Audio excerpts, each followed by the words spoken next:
Welcome to the Independent Voice series with me, Tim Shaw. I'm a proud member of the Independent Alliance for Kent, and I care deeply about championing the voices, the concerns and aspirations of our community. And that's why I'll be standing for Parliament at the next general election to serve as an independent MP for Tunbridge County constituency. This is a series of conversations with local residents covering the issues that really matter to us all, and will form the basis of my manifesto. In this episode, Liz and I talk about traffic pollution and how it impacts our quality of life. Hello, Tim. My name's Liz. Pleased to meet you. Nice to meet you, Liz. Yeah, good to meet you. I'm just bringing up, I think it's a kind of a bad problem with all the traffic where I live. It's inundated by lorries and cars, buses. I live right beside the sand pits and there's sand everywhere. It flies off the lorries. There's nothing covering the lorries. Just wondering what you can actually do. What part of the community do you live in? Platt. In Platt and St Mary's. Industrial. So I've just off the what is the A25 in Platt then? Yes, Yeah, I do. Sorry. good point, because you come under a very much part of the community that we've been fighting for a long time, to take traffic out of these villages.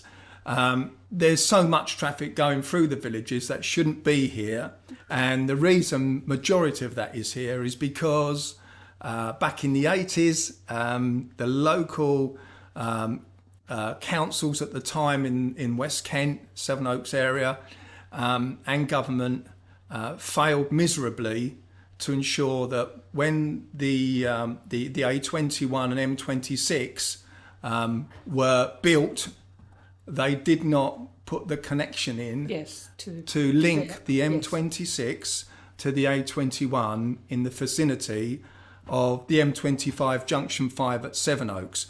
So as such, traffic coming from the Dover ports, the Maidstone end, trying to get to, for example, Sevenoaks and Tunbridge Wells, southern conurbations, cannot get off at Sevenoaks, cannot go down the M26.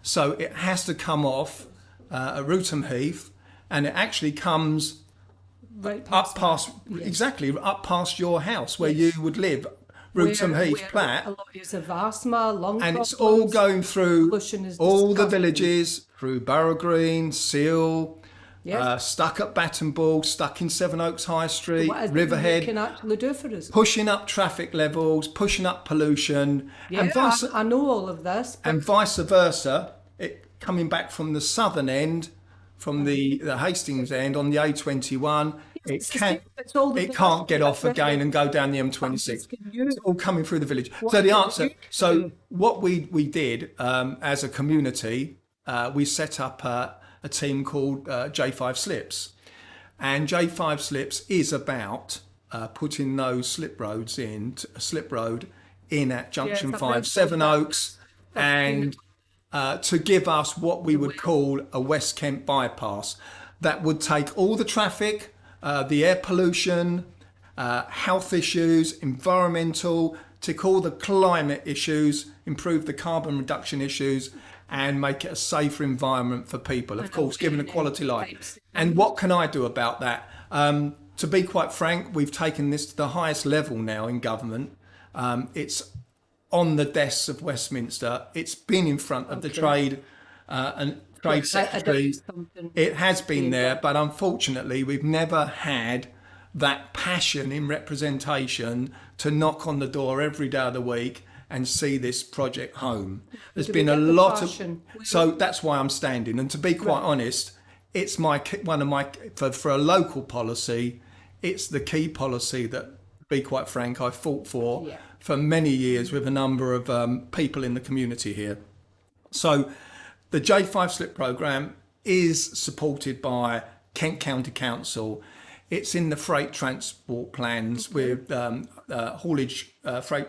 so It's all in there with the haulage associations and the road haulage associations, Kent County Council. It's in their growth without gridlock plans at Kent County Council. We've Tunbridge and Malling, taken it to the highest level. We've got it there, but it has not been kicked home. nothing. We've not.